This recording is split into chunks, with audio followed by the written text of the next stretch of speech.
اور آپ کو بتائیں کہ ترجمان دفتر خارجہ ممتاز زہرا کہتی ہیں کہ افغانستان کے ساتھ مل کر دہشت گردی کے خلاف ایکشن لینا چاہتے ہیں۔ افغانستان میں پناہ گزین عناصر کی وجہ سے پاکستان میں دہشت گردی ہو رہی ہے۔ افغان حکام نے دہشت گردی کے خلاف ایکشن کی یقین دہانی کرائی ہے۔ بول کے پروگرام ایسے نہیں چلے گا میں بات چیت کرتے ہوئے انہوں نے کہا کہ دہشت گردوں کے خلاف ایکشن کے لیے افغانستان کی سپورٹ کے لیے تیار ہے۔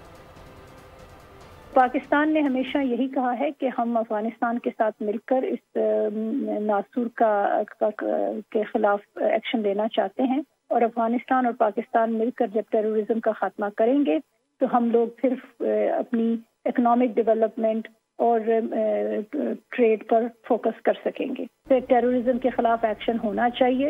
افغانستان کے حکام نے ہمیں بارہا یقین دہانی کرائی ہے کہ وہ ایکشن لیں گے، اور ہم امید کرتے ہیں کہ وہ ان ٹیرر آؤٹ فٹس کے خلاف ایکشن لیں، کیونکہ وہ پاکستان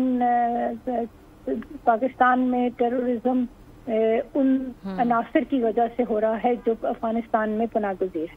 اگر ان کو کیپیسٹی کے ایشوز ہیں اور سپورٹ چاہیے ان ٹیرر گروپس کے خلاف ایکشن لینے میں، تو پاکستان نے ہمیشہ کہا ہے کہ ہم سپورٹ کرنے کو تیار ہیں۔